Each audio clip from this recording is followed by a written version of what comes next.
Much आप सब लोग आए, एंड जैसे सर ने कहा कि आपका ऑलरेडी शेड्यूल था और वो पूरा नहीं हो पा रहा है, we are very sorry for that. तो क्विकली हम प्रेजेंटेशन रन करेंगे।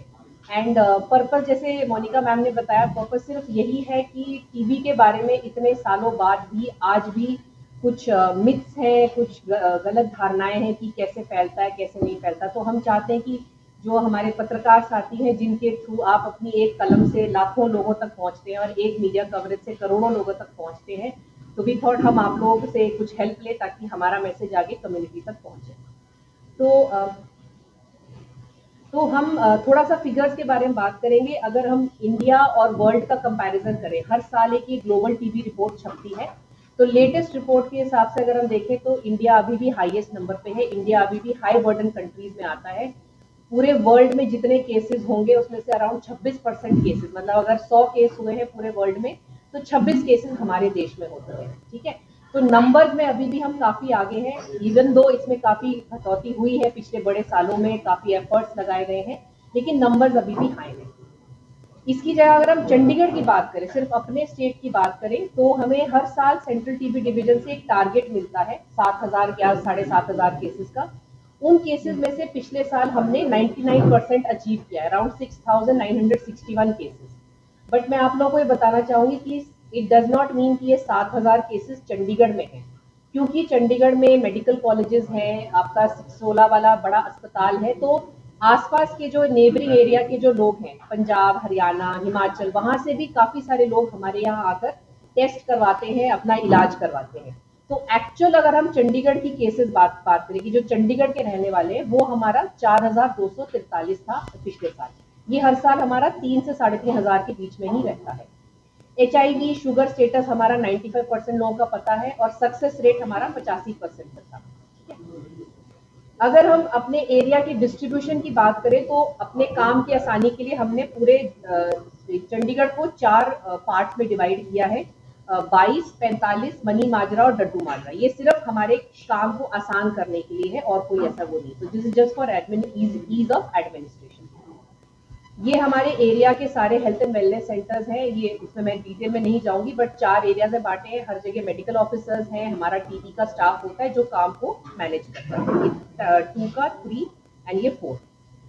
तो थोड़ा सा टीबी के बारे में अगर हम बात करें तो टीबी एक बेसिकली एक इन्फेक्शियस बीमारी है और अभी तक बॉडी में सिर्फ बाल और नाखून के अलावा बाकी सारे बॉडी पार्ट्स में टीबी होने के चांसेस हैं।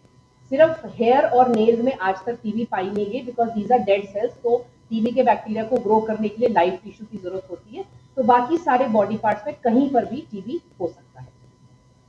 तो सिम्टम्स में हम यूजुअली जो पढ़ते हैं, खांसी होती है 2 हफ्ते से ज्यादा के लिए, फीवर, वजन कम होना, भूख ना लगना, रात को पसीना आना, खून की उल्टी होना या बलगम में खून निकलना, ये सारे हमारे टीबी के लक्षण हैं।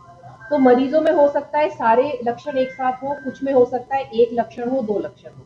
पर्पस ये दिखाने का सिर्फ ये है कि कम्युनिटी में अगर किसी को भी ये लक्षण है तो वेट ना करें या हम कुछ घरेलू उपाय कर लेंगे पहले। बेस्ट रहेगा कि आप अस्पताल आए। आपको सरकारी नहीं आना, प्राइवेट में आना चाहते हैं, आपकी इच्छा है, बट अस्पताल जाएं और एक क्वालिफाइड डॉक्टर को दिखाकर अपना टेस्ट करें, ताकि अगर वो टीबी है तो वो टाइम से उसका इलाज शुरू हो जाए और हम वेट ना करें। ठीक है। Extra pulmonary TB means lungs के अलावा, फेफड़ों के अलावा अगर किसी बॉडी पार्ट में हो जाए, हड्डियों में, पेट में, फीमेल्स में कई बार यूट्रस में हो जाता है, तो किसी भी बॉडी पार्ट में अगर होगा तो उसे हम एक्स्ट्रा पल्मोनरी टीबी कहते हैं। फैलता कैसे है? ड्रॉपलेट से, कफिंग, स्पिटिंग। इसीलिए हम कहते हैं टीबी मरीजों को अपना कोर्स दवाई का पूरा करना चाहिए और शुरुआत में एटलीस्ट महीना सवा महीना मास्क पहन के रखना चाहिए और अपना बलगम थोड़ा ठीक से डिस्कार्ड करना चाहिए ताकि वो दूसरों को इन्फेक्ट ना करे। ठीक है। अब रिस्क फैक्टर्स अगर हम पढ़ें तो किताबों में ये लिखा होता है कि इम्यूनिटी कम हो गई है या कोई और बीमारी है, ठीक से खाना पीना नहीं मिल रहा है, क्राउडेड जगहों पे लोग रह रहे हैं। तो जब हम ये पढ़ते हैं तो ऐसा लगता है कि टीबी इसका मतलब सिर्फ शायद गरीब लोगों में होती है, जो बेचारे झुग्गी झोपड़ी में रहते हैं, खाना पीना नहीं मिलता है, राइट। एटलीस्ट किताब को देख, मतलब फैक्टर्स देख के तो यही लगता है।